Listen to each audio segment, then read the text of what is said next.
I think he should look in the mirror and ask himself the same question, because it's like, what have you done? Even the guys you knocked out, they all been on a weight clause, weight drain.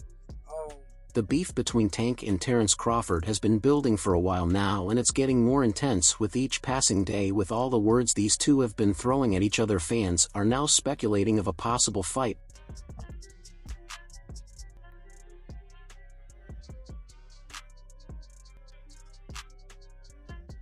between the two. However, it seems we might even get some action outside the ring, as Tank has recently made things more personal in one of the verbal jabs to Crawford. Tank involved his kids and wife, which, well, according to many, Shakur Stevenson included. This is just a far stretch. Davis didn't take kindly to being left out of the glamorous event. He voiced his frustration on social media, making it clear that he felt disrespected by the snub. According to some insiders, this exclusion wasn't accidental. It was reportedly a strategic decision by the event organizers, possibly to focus on fighters who had achieved specific milestones over the past year. Whether deliberate or not, Davis saw it as a slight, and he wasn't shy about letting his followers know how he felt. His posts about the gala carried an undercurrent of anger, with Davis implying that he was being undervalued despite his significant contributions.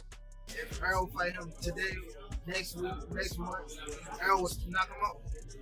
How good is Terence Crawford? Terence Crawford is good, but he's not what people make him seem.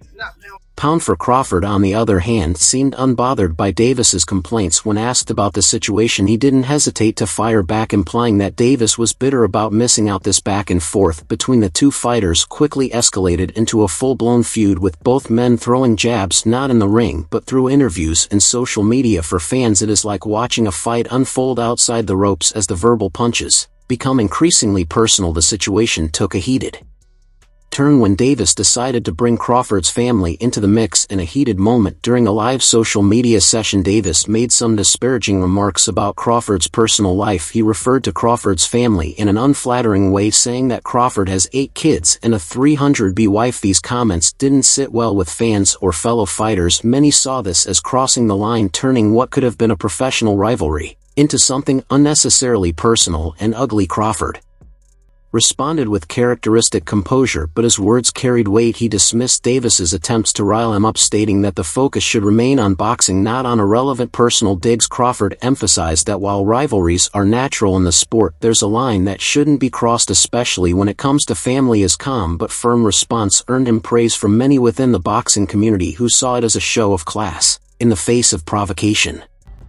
If we was to fight right now on the streets, I'll break your fucking neck. And that's on my kids. And you know it, I know it, and the whole world know it. And I'm not talking about no fighting in the ring.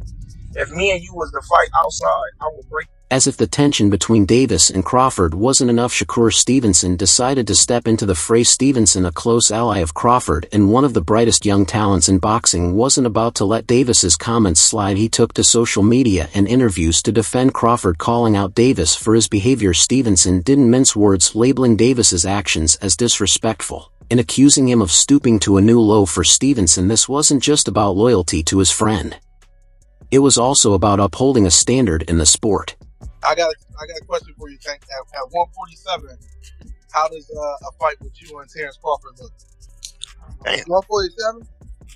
147. I tapped that trend. You know he going to sleep. I already know. I already know who he is. I already know who he is. He said no chance. I got round 5. Shit, I got round 6. He criticized Davis for dragging personal matters into their professional rivalry, stating that such behavior had no place in boxing. Stevenson's remarks resonated with fans who were already questioning Davis's approach to the feud, but Stevenson didn't stop there. His involvement added a new layer of complexity to the situation, as he used the opportunity to highlight some of his own issues with Davis. Stevenson accused Davis of being unwilling to share the spotlight, suggesting that Davis felt threatened by other fighters' success. He pointed out that Davis often avoided fights that could challenge his position, opting instead for safer. How you feel about that fight? Is it even possible at a catch weight? Nah, ain't no catch weight. You come up to 47. You're not even entertaining a catch weight. No, I'm not. He's a champ though too, undefeated. What champ? Come on, man. Tell me what belt. You know boxing. You forgot Devin Haney is undisputed. Devin Haney got all the belts. He the champ. Nobody else the champ. I'm gonna come up here with a big boy. All right, As the dust from this feud continues to settle, attention has also shifted to Stevenson's broader ambitions. Known for his precision and skill in the ring, Stevenson has his sights set on a massive 2025. In a recent interview, he outlined his goals, making it clear that he plans to fight 3 times in the year. An ambitious schedule for a fighter at his level. Among his targets are some of the biggest names in the lightweight division, including Floyd Schofield, Vasyl Lomachenko, and of course Gervonta Davis. The potential fight between Stevenson and Davis is particularly interesting. Both are undefeated champions with impressive resumes, and their contrasting styles promise an explosive matchup. Davis said he would stop Terence Crawford in 6 rounds. Man, what y'all think? Now everybody and they daddy want to fight Terence. They not even in the same weight class. This conversation is pointless. Nah, Gervonta. Sir, you need to fight Haney or Stevenson.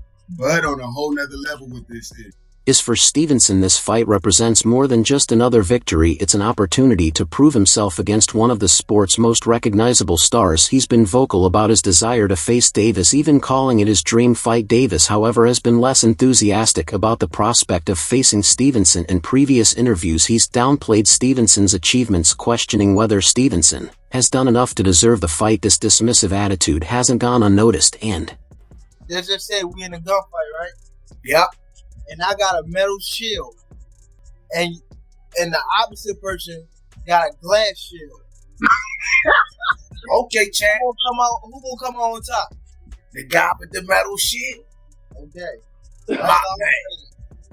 Stevenson Davis's reluctance is a sign of fear, a sentiment he hasn't been shy about expressing. The build-up to a potential Stevenson-Davis showdown is already generating buzz, with fans and analysts speculating about how the fight might play out. Stevenson's technical prowess and defensive skills make him a formidable opponent, while Davis's power and aggression are his greatest assets. It's a classic clash of styles, and one that could define their legacies. Adding to the intrigue is the involvement of Turki Al-Ashik, a prominent figure in the boxing world who has expressed interest in organizing major fights. Al-Ashik has been vocal about his desire to bring Stevenson and Davis together for a unification bout, and his influence could be the key to making this fight a reality. However, Davis's recent criticisms of Al-Ashik have cast doubt on whether such a collaboration is possible.